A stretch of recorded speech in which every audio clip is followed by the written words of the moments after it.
Israel Hezbollah സംഘർഷത്തിൽ വെടിനിർത്തലിന് ധാരണയായി എന്ന വാർത്ത വരുന്നുണ്ട്. വെടിനിർത്തലിനുള്ള നിർദ്ദേശം ഇസ്രയേൽ പ്രധാനമന്ത്രി ബെഞ്ചമിൻ നെതന്യാഹു അംഗീകരിച്ചതായും പശ്ചിമേഷ്യയിൽ നിന്ന് ചില റിപ്പോർട്ടുകൾ വരുന്നു. ഹിസ്ബുള്ള ലിറ്റനി നദിയുടെ വടക്കോട്ട് പിന്മാറണം എന്നാണ് ഈ വ്യവസ്ഥയിൽ പറയുന്നത്. അമേരിക്കയിൽ നിന്ന് മധു കൊട്ടാരക്കര കൂടുതൽ വിശദാംശങ്ങളുമായി ചേർന്നു. മധു, അങ്ങനെ ഒരു തീരുമാനം വരികയാണെങ്കിൽ അത് വലിയ സന്തോഷമുള്ളൊരു കാര്യമാണ്. പക്ഷേ പെട്ടെന്ന് അങ്ങനെ ഒരു തീരുമാനത്തിലെത്താൻ ഈ ഹിസ്ബുള്ള സമ്മതിക്കുമോ എന്ന കാര്യം അതൊരു ചോദ്യം തന്നെയാണ്.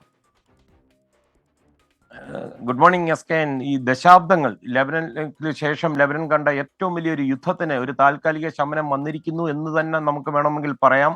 മണിക്കൂറുകൾക്ക് മുമ്പ്, അതായത് ഇന്നലെ രാത്രിയാണ് ഇസ്രായേൽ വാർ ക്യാബിനറ്റ് ഈ വെടിനിർത്തൽ കരാറിന് അംഗീകാരം നൽകിയത്. ഇതോടെ ഈ ബെഞ്ചമിൻ നെതന്യാഹു ആയിരുന്നു ഇതിന് അനുവാദം നൽകുന്നതിലെ ഒരു പ്രധാന തടസ്സം. പക്ഷെ അദ്ദേഹത്തിന്റെ അനുവാദം ലഭിച്ചതോടെ എല്ലാ തടസ്സങ്ങളും നീങ്ങുകയായിരുന്നു. തുടർന്ന് ഇന്ന് വൈകുന്നേരം വൈറ്റ് ഹൗസിൽ US പ്രസിഡന്റ് ജോ ബൈഡനാണ് ഈ വെടിനിർത്തൽ കരാർ അംഗീകരിക്കപ്പെട്ടതായി ഔദ്യോഗികമായി പ്രഖ്യാപനം നടത്തിയത്. ഈ ബുധനാഴ്ച രാവിലെ പുലർച്ചെ 4 മണി മുതൽ വെടിനിർത്തൽ നിലവിൽ വരും എന്നാണ് പറഞ്ഞത്. 60 ദിവസങ്ങൾക്കുള്ളിൽ ഇസ്രായേൽ സൈന്യം ഈ മേഖലയിൽ നിന്ന് പിൻവാങ്ങിയിരിക്കണം. അതുപോലെ ഈ അതിർത്തി പ്രദേശങ്ങളിൽ ഹിസ്ബുള്ള വരില്ല എന്ന് ഉറപ്പുവരുത്തണം. അത് മാത്രമല്ല, ഇവിടെ നിന്ന് കുടി ഒഴിക്കപ്പെട്ട ഒരുപാട് പൗരന്മാരുണ്ട്. ഏതാണ്ട് 10 ലക്ഷത്തിലധികം ലെബനീസ് പൗരന്മാരും 10,000-കണക്കിന് ഇസ്രായേലുകാരും ഈ യുദ്ധം നടന്ന സ്ഥലത്ത് നിന്ന് കുടിയൊഴിക്കപ്പെട്ടായിരുന്നു. ഇവരെ തിരിച്ചു കൊണ്ടുവരണം. അതിനായിട്ട് ലെബനൻ സൈന്യം ഈ മേഖലയിൽ വിന്യസിക്കണം. ഇവരുടെ സുരക്ഷ ഉറപ്പാക്കണം. എസ്കെനെ, ഏറ്റവും ഒടുവിൽ നമുക്ക് ലഭിക്കുന്ന കണക്കുകൾ അനുസരിച്ച് 3000-ലധികം ലെബനൻകാർക്കും 100ഓളം ഇസ്രായേൽക്കാർക്കുമാണ് ഈ യുദ്ധത്തിൽ ജീവൻ നഷ്ടപ്പെട്ടത്. ഈ ഹിസ്ബുള്ളയുടെ മേൽ പറയത്തക്ക നിയന്ത്രണമൊന്നും ഇല്ല ഈ ലെബനൻ ഗവൺമെന്റ്. എന്നിരുന്നാൽ തന്നെയും ഇന്ന് രാവിലെ ഹിസ്ബുള്ള കേന്ദ്രങ്ങളുമായി വെടിനിർത്തൽ കരാർ ലെബനൻ ഗവൺമെന്റ് ചർച്ച ചെയ്യുന്നതായിരിക്കും.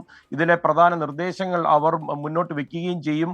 എസ്കെനെ, ഈ കരാറിന്റെ പിന്നിൽ പ്രധാനമായിട്ട് പ്രവർത്തിച്ചത് അമേരിക്കയായിരുന്നു. ആഴ്ചകൾ നീണ്ട വിലപേശലിനും ചർച്ചകൾക്കുമൊക്കെ ശേഷമാണ് രൂപപ്പെടുത്തിയെടുത്ത ഈ വെടിനിർത്തൽ കരാറിന് ബെഞ്ചമിൻ നെതന്യാഹുവിനെ കൊണ്ട് സമ്മതിപ്പിച്ചെടുക്കുകയായിരുന്നു. അതൊരു വലിയ സാഹസമായിരുന്നു.